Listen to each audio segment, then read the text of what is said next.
If you know Ethan at all, our son, you won't be the tiniest bit surprised, I doubt, to learn that he's started to enjoy playing tricks on people. Particularly, he loves telling you something and making you believe it utterly before, with a twinkle in his eye, saying, "Ha ha, tricked you." He's incredibly convincing. And even the most fantastical story you can start to believe, and you doubt yourself as to whether on earth this could be possible. And then the trick comes. Doubt's a funny thing, isn't it? It's incredibly powerful. And even the tiniest little bit of doubt, that seed planted in us, can grow until we become utterly convinced that this thing we were previously sure about can't be true at all. Abraham, Moses, Gideon, Thomas. These are some incredibly famous names from the Bible. All of them actually people of incredible faith, great faith, who trusted God and did great things for him and with him. But all of them as well can be characterized by moments of doubt, of disbelief in what God was saying and doing in their life.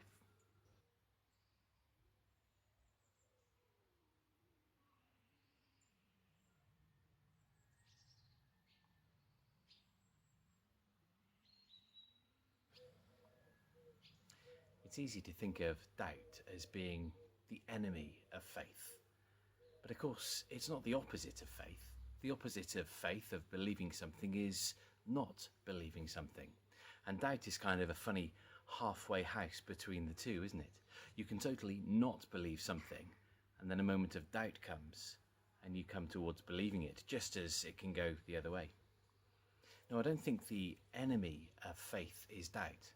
I think the enemy of faith is more likely to be cynicism or apathy, something I can be quite familiar with as well.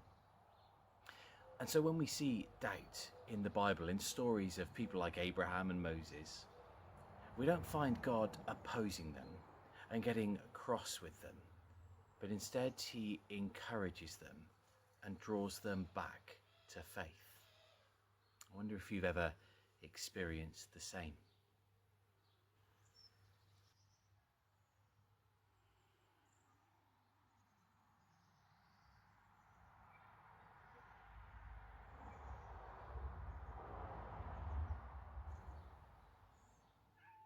I love the story of Jesus walking on the water. I think I love it because it's kind of a microcosm, a small version of the entirety of the Christian faith right there. The story of someone following Jesus is encapsulated in what happens to Peter and the other disciples in that moment. And maybe when we hear Jesus say, "You of little faith, why did you doubt?" we think perhaps that he's telling them off. But actually I think he's giving them a really important question to ask that encourages them back to faith, particularly Peter. Why did you doubt? What have you just seen? The story just before this is the feeding of the 5,000. And Jesus is saying to Peter, think about what you've seen. Think about what you know about me.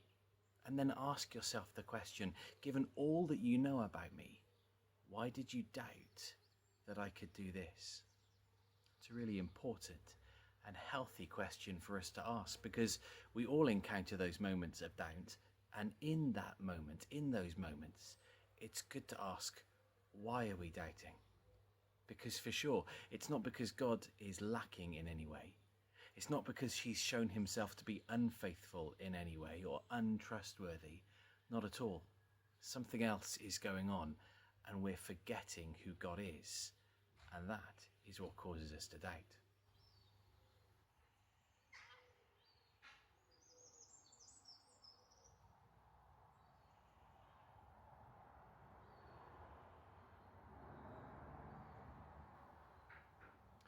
And so that question, that encouragement to faith, is something that's really helpful for us to hear God asking us at various stages in our Christian life.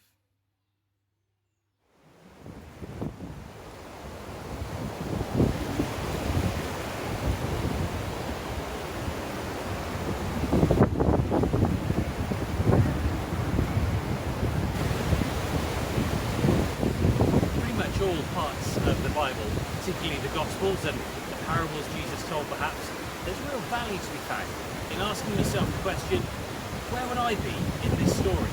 Where am I in this story? So to put yourself inside the situation that you've just read and are thinking about and wonder, who am I there?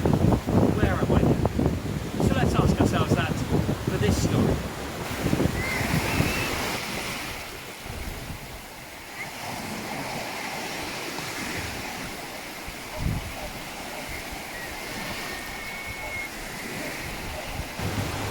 Perhaps you're one of the crowd back on the shore. You've heard about Jesus. You've now listened to a little bit of what he's got to say and he's sparked an interest in you. You're fascinated by him.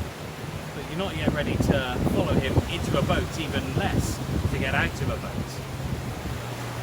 I hope and pray that you come and hear what Jesus has to say again. You listen to more of what he's saying to you so that he can take you on the first step of that incredible journey. Just like he took the disciples on, and like he's taken millions of people over the last 2,000 years. It's not an easy ride. It's not a case of follow Jesus and everything will be okay in life. But it's a real adventure. An adventure into truth, an adventure into hope, an adventure into life, an adventure into love. It'll involve taking huge risks, but every single one of them will be worth it. If that is you, then we'd love to chat with you a bit more about it, to share some of our enthusiasm for Jesus with you. So do get in touch and we can tell you about the adventure that we've been on.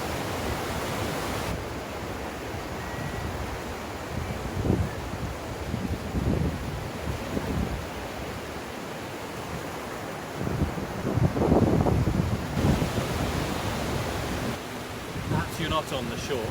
Perhaps you're actually in the boat with Jesus. Perhaps you're one of his followers, one of his friends, a disciple, you're a Christian and you've been following him for some time.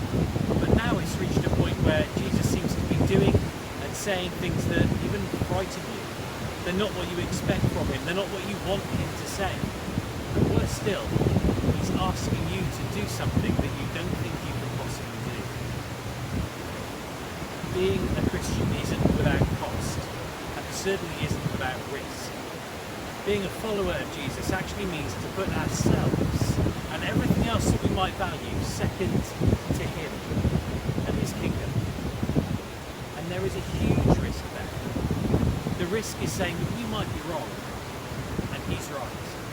And so it's worth throwing our all in with him. Think about what he might be asking you to do today. Think about what that great challenge for you is. Pray about it. Do exactly what Jesus did the night before. Find some space, find some quiet, and speak to God about it. See if there's encouragement for you. See if he's actually saying to you, come and join me in this place, because I'm here.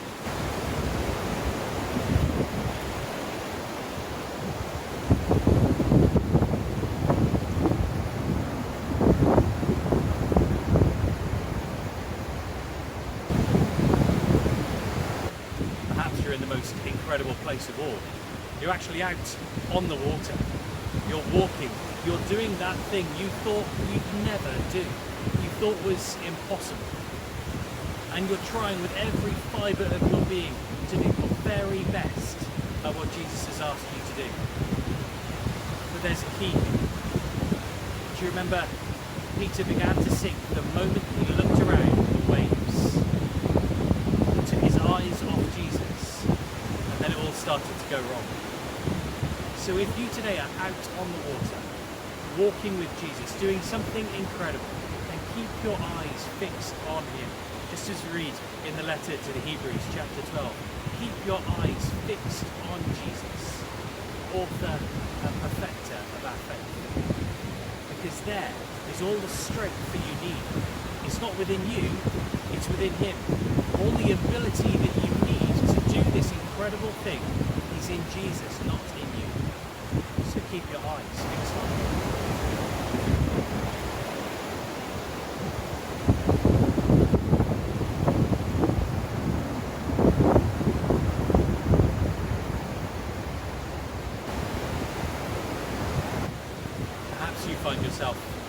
difficult place of all, starting to go under the water. Maybe just like Peter, you have stepped out of the boat. You've taken that big risk for Jesus, to do what he asks of you, to follow where he's leading you. But the wind hasn't died down, the waves haven't calmed, and suddenly you find that you're sinking. You've taken the risk, and it's not gone as you thought it would. I remember when I was about to be ordained in 2008, you go on something called a pre-ordination retreat. It's everyone who's going to be ordained gets together for a time of quiet and reflection and prayer before the ordination service. And mine in 2008 was near St David's by the cathedral there, in a little village called St Non's, in a retreat house there. And in the chapel of that retreat house, there's a picture of this scene, not the whole scene, but just the moment when Peter is sinking. And not even the whole picture, but just a close-up. Jesus' hand is reaching down to grab hold of Peter, to rescue him, to pull him back up. But there's something incredible about the picture, because as Jesus' hand is coming down, two hands are coming out of the water to grab hold of that rescue. But they're both right hands. Now either the artist has made a ridiculous mistake, or they're trying to say something incredible, because one of those two right hands looks incredibly similar to Jesus' hand reaching down. And what it said to me as I looked at it on that day was, do you know, even in that place, even when it's all gone wrong, even when you think this might be it, Jesus is right down there with us too. He's not just up there enjoying the glory, walking on the water, doing the incredible thing. He's right down here in the mess with us as well. And as you reach for him, he's reaching with you and for you. If you find yourself under the water today, with the waves lapping over your head, then look around you, because Jesus will still be there. And look up, because that hand is reaching for you.